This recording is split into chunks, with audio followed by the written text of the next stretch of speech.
तो hi everyone, this is doctor Rashmi and आज हम स्टार्ट करने वाले हैं एक ऐसा टॉपिक जो इंजीनियरिंग मैथमेटिक्स के लिए बहुत ही इंपॉर्टेंट कॉन्सेप्ट है जिसका नाम है कर्वेचर। तो कर्वेचर बेसिकली क्या होता है, क्या उसका कंसेप्ट है। तो मैं एक छोटा सा आपको इंट्रो दे देती हूँ कि कर्वेचर का मतलब कि कोई भी कर्व कितना बैंड हो रहा है। ठीक है, कर्वेचर का मतलब हो गया कि कोई भी कर्व कितना बैंड हो रहा है, तो उसकी कर्वेचर किस तरीके से निकालते हैं। जैसे अगर हम एग्जांपल लेते हैं रोड की, तो रोड पर एक होता है स्ट्रेट रोड, एक होता है कि कई सारे टर्न्स वहां पे आते हैं। तो कितने सारे टर्न वहां पे आ रहे हैं, रोड कितना टर्न हो रहा है, कितने उसमें शार्प टर्न आ रहे हैं, कितना बैंड हो रहा है, तो उस अकॉर्डिंग उसकी कर्वेचर डिफरेंट होगी। अगर रोड हमारे पास स्ट्रेट है, मतलब कहीं पे भी उसमें बैंड नहीं है, कोई भी टर्न नहीं है, तो उसकी कर्वेचर क्या होगी। तो इस वीडियो के अंदर हम यही डिस्कस करने वाले हैं कि कर्वेचर कैसे निकालते हैं, क्या उसका कंसेप्ट है, क्या उसके फॉर्मूले हैं, क्या उसकी रेडियस ऑफ कर्वेचर होती है, क्या उसका सेंटर ऑफ कर्वेचर होता है, क्या सर्कल ऑफ कर्वेचर होता है।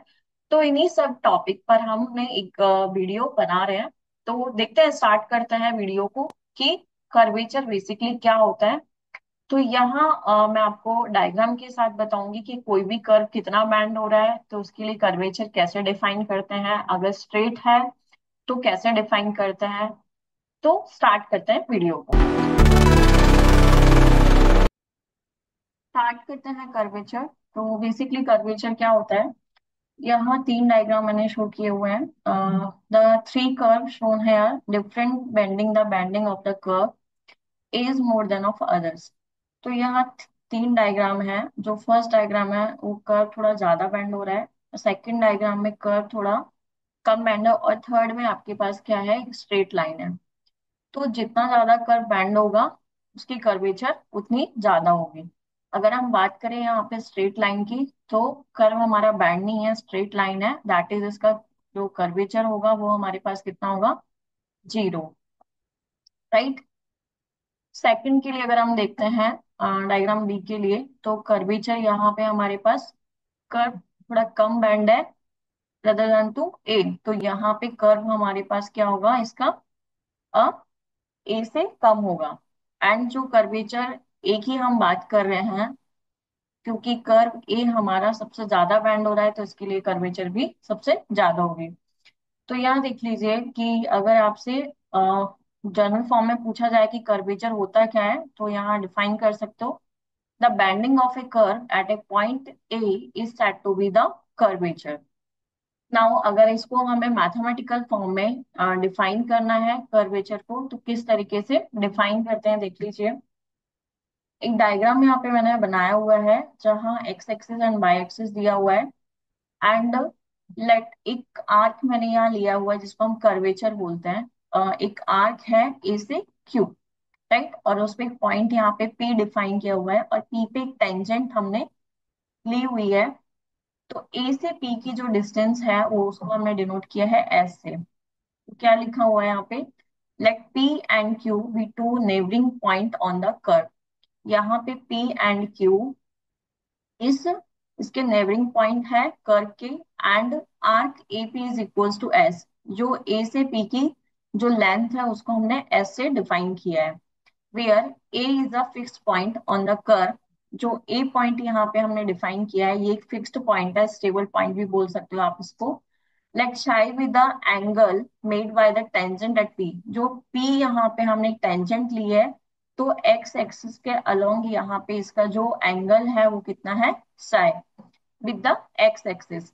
तो कर्वेचर क्या कहलाएगा देखिए, the D psi upon ds is called the curvature of the curve at point P। मतलब बेसिकली हम क्या बोल रहे हैं कि जो रेट ऑफ चेंज है, रेट ऑफ चेंज, यहाँ देख लीजिए, curvature is defined as the rate of turning of the tangent with respect to arc of length. ये जो आर्क की हम बात कर रहे हैं इसका रेट ऑफ टर्निंग पॉइंट, तो दैट इज अ कर्वेचर जिसको हमने डिफाइन किया है D psi upon d S से। तो अगर आपको मैथमेटिकली बताना है तो यहाँ आप कर्वेचर को बता सकते हो, आपके पास कर्वेचर कितनी हो गई इस आर्क की, डी psi अपॉन ds। ठीक है, तो हम इस तरीके से लिख सकते हैं, कर्वेचर इज इक्वल्स टू कितना मिल गया, अगर हम मैथमेटिकल देखें तो डी शाई अपॉन ds। अब देखिए आपसे पास क्वेश्चन बनता है कि इस जो डायग्राम आपने बनाया है इसकी रेडियस ऑफ कर्वेचर क्या होगी। तो रेडियस ऑफ कर्वेचर के लिए देखिए यहाँ पे, रेडियस ऑफ कर्वेचर, तो बेसिकली अगर हम रेडियस ऑफ कर्वेचर की बात करें तो क्या होता है कि द रेसिप्रोकल ऑफ कर्वेचर, मतलब जो हमारे पास कर्वेचर आया है यहाँ पे इस आर्क का, उसका जो रेसिप्रोकल होता है वो हमारे पास उसकी रेडियस ऑफ कर्वेचर होती है। तो यहाँ अगर आपको डेफिनेशन पूछा जाए तो डेफिनेशन या आप डायरेक्ट फॉर्मूला भी यहाँ पे देख सकते हो। तो मैं डेफिनेशन लिख रही हूँ, the reciprocal of curvature, of curvature at any point, at any point, at any point P is called, P is called the radius, radius, and it is denoted by, इसको हम रो से डिनोट करते हैं। ठीक है, तो अगर आप डायग्राम के अंदर देखते हो तो यहाँ पे जो रेडियस ऑफ कर्वेचर क्या होगा, जो पी पॉइंट है उस पी पॉइंट पर हम क्या लेंगे, उसका रेडियस। तो रेडियस अगर हम यहाँ पे लेते हैं तो ये हमारे पास क्या डिनोट करिए इसको, रेडियस ऑफ कर्वेचर रो को, राइट। तो इसका फॉर्मूला क्या होगा हमारे पास, रेडियस ऑफ कर्वेचर, जिसको हम डिनोट करते हैं रो से, rho is equals to d s upon d psi, क्योंकि ये कर्वेचर का क्या है, रेसिप्रोकल। तो one upon d psi upon d s लिखोगे, दैट इज कितना हो जाएगा, d s upon d psi. अब देखिए यहाँ पे आपके पास जब भी एग्जाम में क्वेश्चंस बनेंगे तो जरूरी नहीं है कि आपके पास हमेशा एस में ही क्वेश्चन बने, ये आपका एक जनरल फॉर्मूला है। अब देखिए यहाँ पे आपके पास तीन टाइप के क्वेश्चंस पूछे जा सकते हैं। फर्स्ट इज, अगर आपके पास कर्व कार्टेशियन फॉर्म में हो, कर्व अगर कार्टेशियन फॉर्म में है, कार्टेशियन फॉर्म क्या होती है, y is equals to f of x लिख सकते हो, या x is equals to f of y. जब भी यहाँ पे अगर इस टाइप के आपको किसी भी क्वेश्चन के अंदर कर्व दिखाई देता, that is a Cartesian form. ठीक है, तो कार्टेशियन फॉर्म के लिए कर्वेचर क्या होगा हमारे पास, y is equals to f of x, that is rho is equals to 1 + dy upon dx का whole square raise to the power 3/2 upon d2y upon dx square. आप इसको इस तरीके से भी लिख सकते हो, rho is equals to 1 + y1 square raise to the power 3/2 upon y two. But आपको यहाँ पे डिफाइन करना पड़ेगा, where y1 is equals to dy upon dx and y2 is equals to d2y upon dx square. तो अगर आपके पास curve Cartesian form में है तो उसके लिए रेडियस ऑफ कर्वेचर आपके पास क्या होगी, 8। ठीक है, सेकंड इज, अगर आपके पास रेडियस ऑफ कर्वेचर एक पैरामीट्रिक फॉर्म में होती है, तो पैरामीट्रिक फॉर्म आप लोगों को पता होना चाहिए कि क्या होता है। अगर नहीं पता है तो यहाँ देख लीजिए, radius of curvature four parametric form. Parametric form में हमारे पास दो फॉर्म होती है, एक होती है x is equals to f of t and y is equals to f of t ले सकते हो, या जी ऑफ टी भी आप यहाँ पे ले सकते हो। तो radius of curvature for parametric form, right. तो इसके लिए फॉर्मूला क्या होगा आपके पास रेडियस ऑफ कर्वेचर का, curvature rho is equals to x dash square plus y dash square upon, इसकी पावर कितनी हो जाएगी यहाँ से, 3/2 upon x dash y double dash minus y dash x double dash. तो यहाँ डिफाइन कर सकते हो आप इसको, where x dash that is dx upon dt and y dash is equals to dy upon dt। अब यहाँ पे एक चीज आपको याद रखनी पड़ेगी कि अगर किसी भी स्टूडेंट्स को पैरामीट्रिक फॉर्म नहीं पता है तो आप उसको कार्टेशियन फॉर्म में कन्वर्ट करके भी आप इसको सॉल्व कर सकते हो। कैसे सॉल्व करते हैं, क्योंकि हमें चाहिए dy अपॉन dx, राइट। तो dy अपॉन dx निकालना है हमें किससे, इस कार्टेशियन फॉर्म से। तो क्या निकलेगा, अगर मैं by dash upon x dash करती हूँ तो मेरे पास dy अपॉन ds निकल जाएगा। तो यहाँ से अगर आपको पैरामीट्रिक फॉर्म नहीं पता है तो आप इजीली कार्टेशियन फॉर्म से भी उसको सॉल्व कर सकते हो। नेक्स्ट देखिए, अगर आपके पास पोलर फॉर्म बनती है तो पोलर फॉर्म के लिए हम क्या बोलते हैं, फोर्थ इज रेडियस ऑफ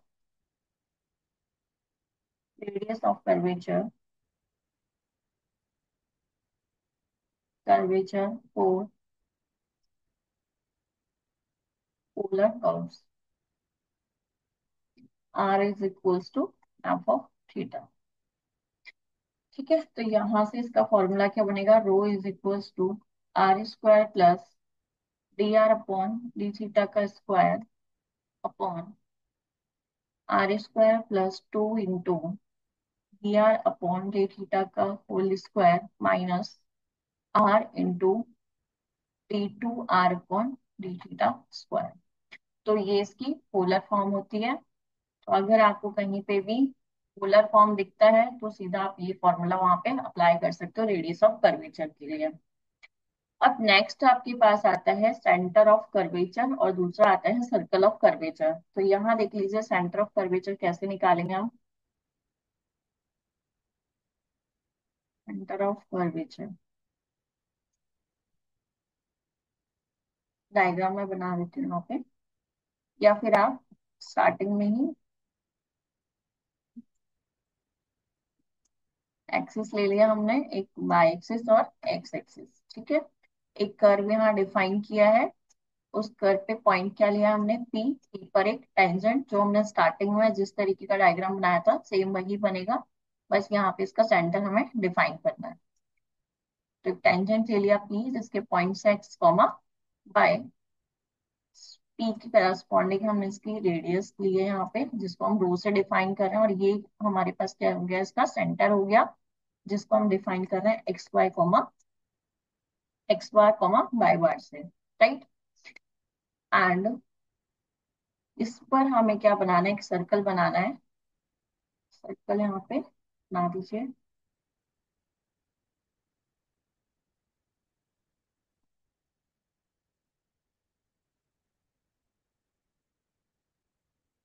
ठीक है, अब देखिए यहाँ पे ये सर्कल हमारे पास बन गया है, इसको थोड़ा सा और करेक्ट कर लीजिए आप।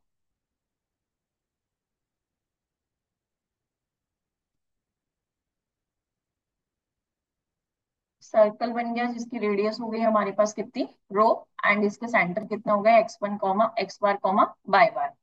ठीक है, ये एक टेंजेंट हो गई टी जिसको हमने डिफाइन किया, और ये हमारे पास क्या हो गया, इसका एंगल साइन। देखिए क्या होता है, that y is equals to f of x be a given curve and p x comma y be a point, be a point, consider a circle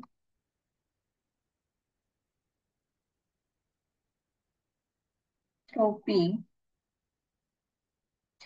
point से जो हमने सर्कल यहाँ पे बनाया है, उस radius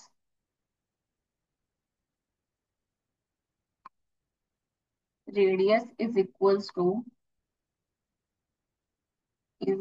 two the radius of curvature, radius of curvature of the circle at P point, जिसको हमने डिफाइन किया है किससे, x bar comma y bar से। Be the centre of curvature, centre of this circle, and the centre, centre C is called centre of curvature. Right.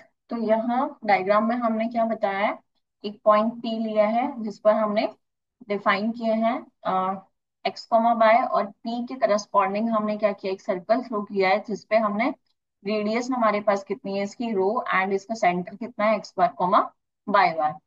तो ये बोल रहा है कि सेंटर ऑफ कर्वेचर क्या होगा हमारा, कि सर्कल का जो सेंटर है और जो रेडियस ऑफ कर्वेचर है वो इनडायरेक्टली क्या है हमारे पास सेम है। तो इसका फॉर्मूला क्या बनेगा, देखिए यहाँ पे, c x bar comma y bar is equals to x minus y one, one plus y one का whole square upon y two, and y plus one plus y one square upon y two. Right. तो ये इसके क्या हो गए, centre of curvature. ठीक है। जहाँ x bar is equals to कितना हो गया, वेयर आप लिख सकते हो यहाँ पे x bar is equals to x minus y one, one plus y one whole square upon y two, and y bar is equals to हो गया y plus one plus y one square upon y two, and y two मैंने already define किया हुआ है starting में। तो y one is equals to कितना होता है, d y upon d x, and y two is equals to हो गया हमारे पास कितना, d two y upon d x square. Right. तो यहाँ से आप इजीली क्या निकाल सकते हो, इसके सेंटर ऑफ कर्वेचर। नेक्स्ट हमारे पास बनता है circle of curvature.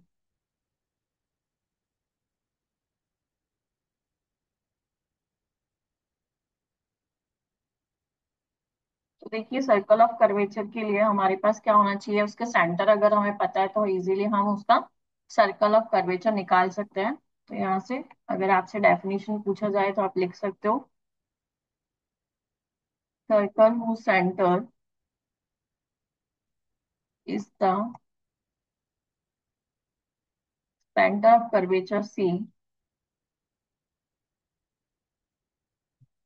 center of curvature C, and whose radius, whose radius is equal to radius of curvature. Right. ये मैंने ऑलरेडी बताया था कि जो centre of circle of centre की बात कर रहे हैं और रेडियस ऑफ कर्वेचर की बात कर रहे हैं, दोनों इनडायरेक्टली क्या है हमारे पास, सेम है। तो रेडियस ऑफ कर्वेचर कितना है हमारे पास यहाँ पे, rho, rho is called the circle of curvature. तो बेसिकली अगर सर्कल ऑफ कर्वेचर आपसे क्वेश्चन में पूछा जाए तो आपको क्या चाहिए, सबसे पहले उसका सेंटर ऑफ कर्वेचर आपको निकालना है x bar y bar, and then उसका रेडियस ऑफ कर्वेचर निकालना है और फॉर्मूला अपना लगाना है। इट्स इक्वेशन क्या बनेगी यहाँ से, एक्स माइनस एक्स बार का whole square plus y minus y bar का whole square is equals to rho square. तो ये हमारे पास क्या है, इसका सर्कल ऑफ कर्वेचर। तो आज के वीडियो में हमने क्या क्या डिफाइन किया है, अगर ये सारे फॉर्मूला आपको याद है तो पूरा चैप्टर आपका इजीली हो जाएगा। क्योंकि आपसे चैप्टर के अंदर या तो रेडियस ऑफ कर्वेचर पूछेगा, सेंटर ऑफ कर्वेचर से रिलेटेड क्वेश्चंस बनेंगे, या सर्कल ऑफ कर्वेचर से रिलेटेड क्वेश्चंस बनेंगे। तो चाहे सर्कल ऑफ कर्वेचर पूछे तो उसमें भी तीनों फॉर्म आपको याद रखनी है, Cartesian form, polar form and parametric form. Right. अगर सर्कल ऑफ कर्वेचर पूछ रहा है या सेंटर ऑफ कर्वेचर तो उसमें भी आपसे पूछ सकता है किसी भी फॉर्म में। तो तीनों फॉर्म आपको पता होना चाहिए। अगर आपको कहीं पे भी y is equals to f of x या x is equals to f of y दिखता है तो that is Cartesian of curvature. अगर पोलर फॉर्म दिख रही है तो r is equals to f of theta दिख सकता है, या theta is equals to f of r। Parametric का मतलब क्या हो गया, हमारे पास दो इंडिपेंडेंट्स होते हैं और एक हमारे पास क्या होता है, डिपेंडेंट वेरिएबल होता है। तो जब भी इस टाइप का अगर आपको फॉर्म दिखता है दैट इज पैरामीट्रिक फॉर्म। तो यहाँ देख लीजिए, फर्स्ट वीडियो के अंदर, फर्स्ट स्लाइड के अंदर हमने कर्वेचर डिफाइन किया है। सेकंड के अंदर हमने उसका रेडियस ऑफ कर्वेचर बताया है क्या होता है, रेसिप्रोकल होता है किसका, कर्वेचर का।